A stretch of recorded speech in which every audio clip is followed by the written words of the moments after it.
Kimchi Chino! Opa.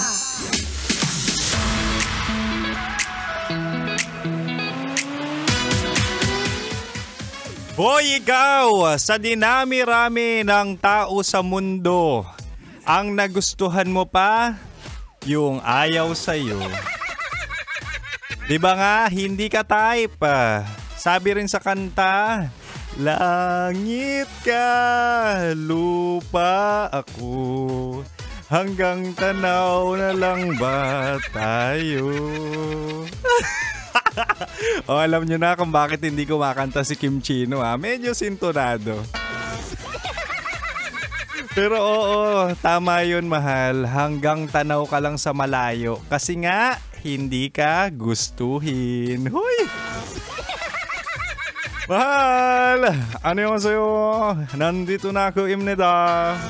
Ay, namiss kita na eh. Mahal. Ako na to, ang spicy opa mo sa radyo na kapag natikman mo, hahanap-hanapin mo. Walang iba, ako to, mahal, Kim Chino, at makakasama mo ko. Baliktaran tayo 69 kasi nga 6 to 9 p.m. Pero mahal, mabalik lang ako. Napapadalas naman atang magkagusto ka sa taong hindi ka naman kayang magustuhan. At hindi kailanman ikaw magugustuhan. Piniling mo, manakit talaga ni Kim Chino ngayong gabi, no? Pero mahal, tanong ko lang, hindi ka ba napapagod? Hindi ka napapagod na maging hindi gustuhin? Pero wag ka mag-alala, mahal, kasi si Kim Chino ilang beses din naman talagang hindi nagustuhan at na-reject. At alam ko na yung pakiramdam na yan at alam ko rin yung mga dapat gawin, no? Kaya tonight sa ating Chinitalk, sa usapang pag-ibig mula sa Chinito ng buhay mo, ibibigay ko ngayong gabi ang 3 dapat mong gawin kung hindi ka gustuhin. O mahal, unang-una, ito talaga ang importante kapag hindi ka nagustuhan. Dapat tanggapin mo. Acceptance talaga, kasi kung ayaw sa'yo, wag mong ipilit ang sarili.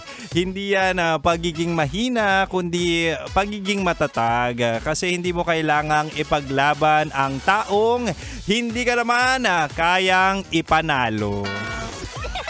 Uy, totoo yun kasi ikaw rin yung kawawa sa huli, 'di ba? Hindi lahat ng gusto mo makukuha mo, hindi lahat ng gusto mo matitikman mo. 'Di ba? Sabi yan ng nanay ko. Hindi ba sinabi ng nanay niyo yan sa inyo na anak, behave. Anak, hindi mo pwedeng isubo yan. Yung mga pagkain o kaya yung mga pagkaing nalaglag kasi marumi na. 'Di ba? Hindi lahat nga ng gusto makukuha mo.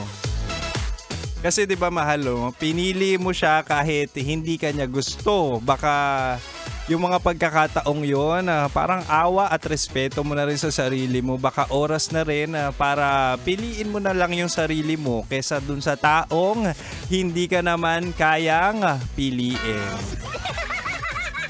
O mahal, isa pa lang yan. Isa pa lang yan pero dapat tanggapin mo na.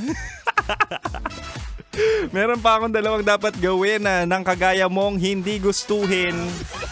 Kaya mahal, wag mong ililipat ang radyo. Iyong-iyo ako, mahal, hanggang 9 p.m. pa tayo.